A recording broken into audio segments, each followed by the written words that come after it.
Cooper will take a shot, and that one. Fine Sox got a left-footed banger. He shoots it. It's in. McAllister with the big swing.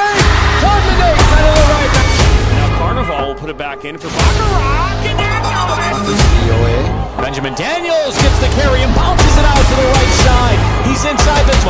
Looking for Vlasma! For Sammy Wise off the crossbar. Battle, out comes Etheridge! Another big... This is a shot from distance. What a save that was!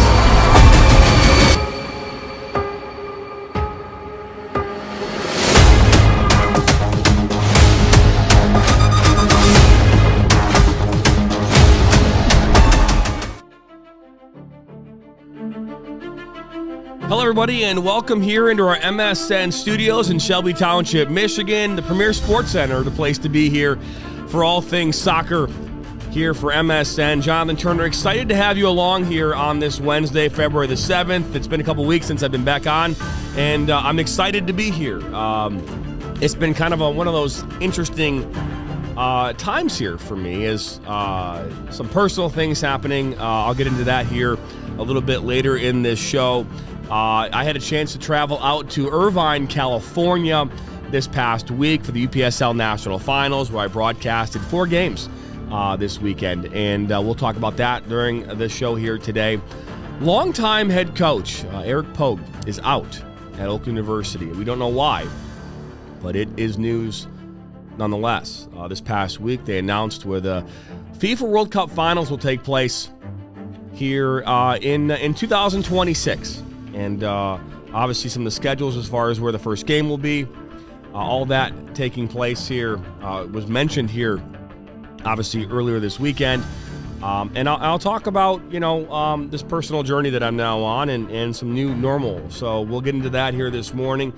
But yes, I'm back. It's been about 3 weeks since I'm back here in the studio, and I'm excited to be back here. A lot rolling here with MSN as we are starting to ramp up our schedule of games here coming into obviously this new year.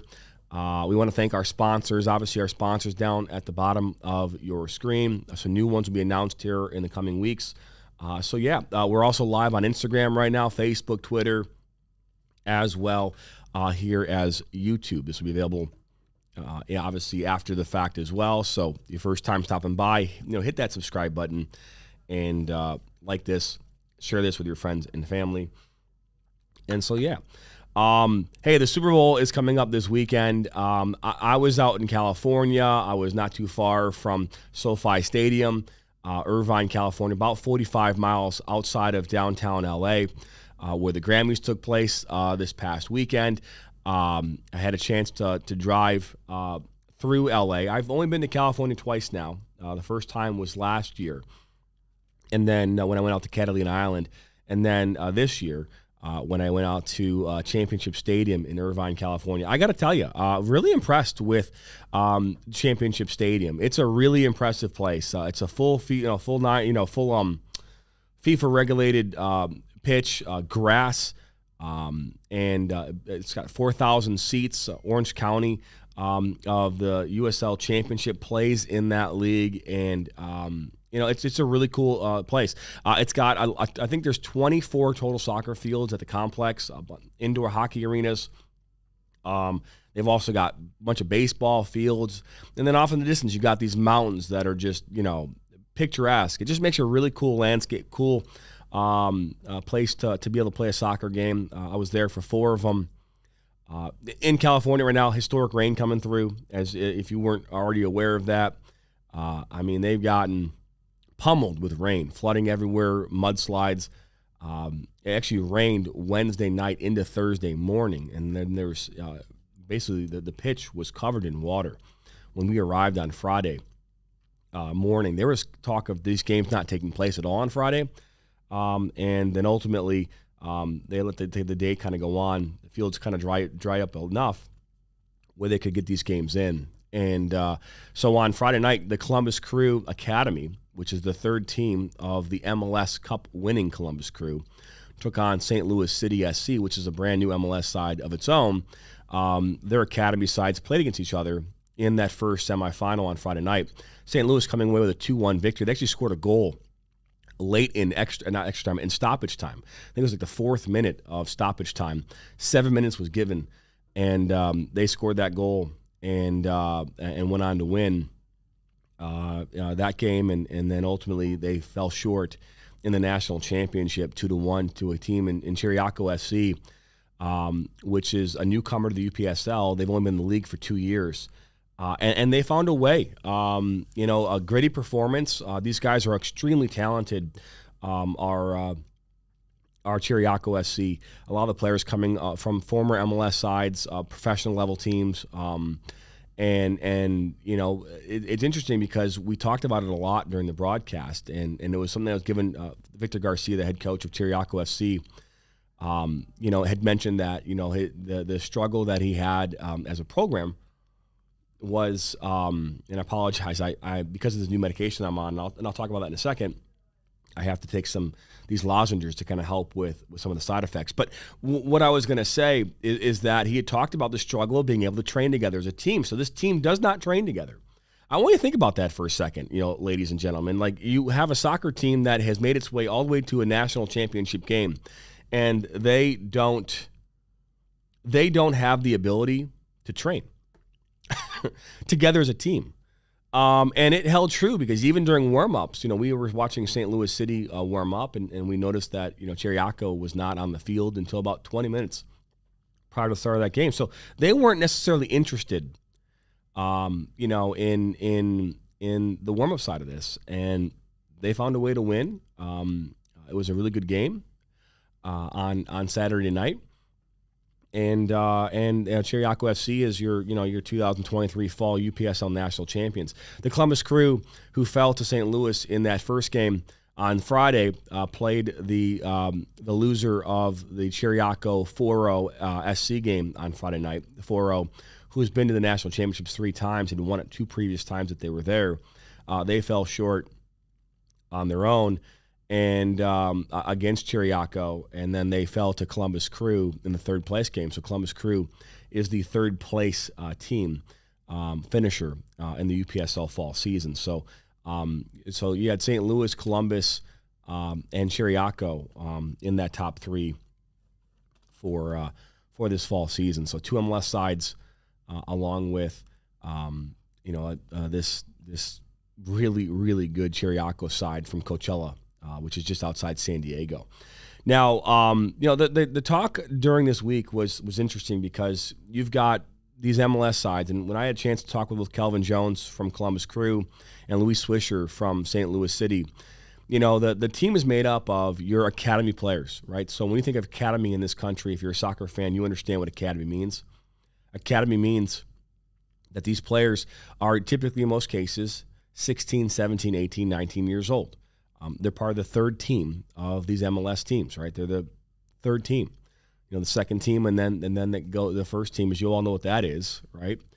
And all these players are looking to find their way to a 1st team one day, and that's why the MLS sides are investing the money that they are into these players. They want them to get to the 1st team. And when we were talking with both coaches from the MLS sides, the conversation was all about the fact that the reason that they picked the UPSL specifically was because of how the UPSL is built. The UPSL is built not necessarily on youth. It's built on a place where players are looking to take their pathway to professional. That's why it's called semi-professional. These players are trying to get there. They're trying to get to the professional level. Some players have already been there, have already been to the highest leagues in this country, while other players are still trying to get there. And some other players are trying to get to other professional leagues, maybe not inside the United States. The UPSL is what that's about. And to be fair, a lot of the leagues, like the USL League Twos, the Midwest Premier Leagues, a lot of these leagues, that's what they're trying to sell this to that future player, right? Is they're trying to sell them on the fact that if you come be in this league, the exposure that you're going to get will maybe give you an opportunity to play in a USL League One team, in a USL Championship, in an MLS Next, right? In those types of environments, which then gets you, to the highest levels in this country. That's what the selling feature is. The ultimate goal, for players who are being selected for the Columbus Crew and the St. Louis City SC academies is to rise the ranks as they, right, next man up mentality, right? Move on up the ladder into the MLS. And so, it was pretty apparent the differences in style of play between the academy sides and that of, Chiriaco and Foro. It's pretty apparent. And it's not based on youth. I know that we talked a lot about that this weekend, about the youth side of it, because I think it's important to talk about. I mean, when you see 16, 17-year-old players playing against 30-year-old grown men, that in itself is pretty appealing, I think, to a lot of people. I think that story should be told. If I'm wrong, call me out for it. When you see 11 players who are no older than 18 years old playing against a team that probably's roster, age average is probably 28 years old, I would imagine on some level that would be appealing to the storyline of that game. And we talked about that during the broadcast. And I think it's appealing for a number of reasons. One, it shows you how far the academies have come, right? It shows you how far they've come and how far they're willing to go, right? Because if both coaches are saying the reason that they're in this environment is because of the challenging environment that it does entail, I think that that's an important thing. I mean, don't you? I mean, if I'm off base here, tell me. But I think that's an appealing part of this, right? I mean, the age. When we've talked about this. We've seen how, like Team USA's women's side, right? They've played against a U13 or a 14 boys team and they got spanked. It went the opposite way, right? But when you think about 17-year-old young men playing against 30-year-old grown men, do you think that the outcome should be, before you even start the game, should be in favor of the grown men? I'm curious. I'm going to ask that question here while we're live. Put it in the comments section on any of our social media. I'm curious your thoughts on that. I would imagine that you would probably on some level think that it should favor the grown men prior to. But when you watch these young men play and the way that they structure, they don't play with fear. And that's an important thing to understand, ladies and gentlemen, is that when you don't play with fear, right? And you play with courage, you play with this chip on your shoulder. The way that you play, it's different. And, Columbus Crew and St. Louis, very organized sides. There's no question about that. If you watch their style of play, Columbus is very methodical about how they possess the ball. They are a backward-thinking approach team to how they possess. They will go backwards in most cases, building out of the back. Back to the goalkeeper. The goalkeeper, Nathan Salerno, who's a very good goalkeeper, will play a sweeper keeper. He will play 40 yards from goal most of the game. And even Kelvin Jones, the head coach, was like, hey, if we get chipped, we get chipped. That was not something that scared him. It's a high-risk, high-reward type scenario where if you do it right, you could give yourself an extra field player and give yourself a chance maybe to do some things that maybe other teams wouldn't be able to do. That's Columbus Crew. It's quintessential Columbus Crew. It's what led into an MLS Cup this season. I don't think the MLS Columbus Crew will have a sweeper keeper, but as far as the mythology about moving the ball around, playing a 3-4-3 formation, that is exactly how they run their team. St. Louis is a forward-thinking team. They were going to attack at you in waves. That's how they want to come at you. They want to attack at you in waves. And they always want to be thinking about going forward first. That's their mentality. That is their mentality. So, the youth was something that I thought was important to discuss this weekend. Caden Glover, who is superstar, 16-year-old player. It's something that I'm kind of still as a soccer pundit, but a soccer media guy. I still am conflicted about whether or not 16-year-old players, 15-year-old players should be playing in an MLS team. I'm really torn on this, and I'm curious what your thoughts are at home. Again, if you're watching and want to tune in and get a comment in, ask a question, this is the time to do it. But I'm not sold on it. I need to be sold on why a 16-year-old kid should be playing in the MLS. And it's not because of talent. I don't think talent has anything to do with it. I think that if you're talented enough, you should be able to do whatever the heck you want to do. But the thing that I don't know, and I don't know if there's a study or not, but how many players, who are called up to the first team, stay with the first team, make it there, and stay there, and have long-standing careers in the MLS.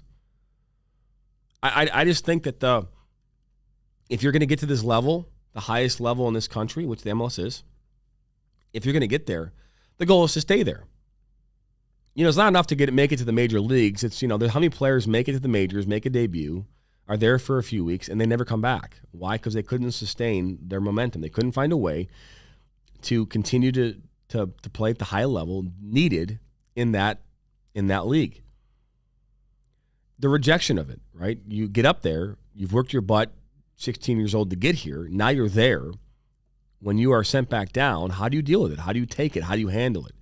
Does that on some level hinder your ability to get back? But I'm just not sold on it. I find it hard to believe that there's not 19, 20, 21-year-olds out there that have equally the same amount of talent and on some level more experience. But I'm curious what your thoughts are. If you think I'm off my rocker, by all means, I am open to whatever you think is right. So, obviously in today's show, hey, I'm back. I just talked here about the UPSL National Finals. Eric Pogue is out at Oakland, and I'll read the statement that I saw here earlier this morning. Hey, what's Type 2? I'll talk about that this morning as well. Hey, we'll wrap this show up as we do each and every week. Let's get into this. Oak University Athletics announced yesterday a change in leadership of the men's soccer program effective immediately. Head men's soccer coach Eric Pogue will no longer lead the men's soccer team. I want to thank Coach Pogue for his years of service to the men's soccer program. To the university, I wish him the very best as he moves forward. Director of Athletics Steve Waterfield said a national search for the next head men's soccer coach will begin immediately. And associate head coach Paul Doro will serve as the interim head coach until the next coach is named. Now, this comes as a shock. We've had Eric Pogue on our network before. We have got a great relationship with Eric Pogue. I reached out to Eric yesterday. Obviously not trying to get into the details of, that's not my style, and nor will it ever be. He's sad, and he's heartbroken, right? As rightfully so. He's been there for 16 years as the head coach, and long time. So he's going through that. He just led them to a Horizon League regular season title here this past fall. He took a break before the start of the season because of some of the issues that he brought awareness to as far as a man dealing with mental health issues. His mother passed away here a couple of years ago, and he going through all that, and he had to make he had come out and say, hey, I need some time to get myself in order, and then still led the team to a Horizon League championship. Again,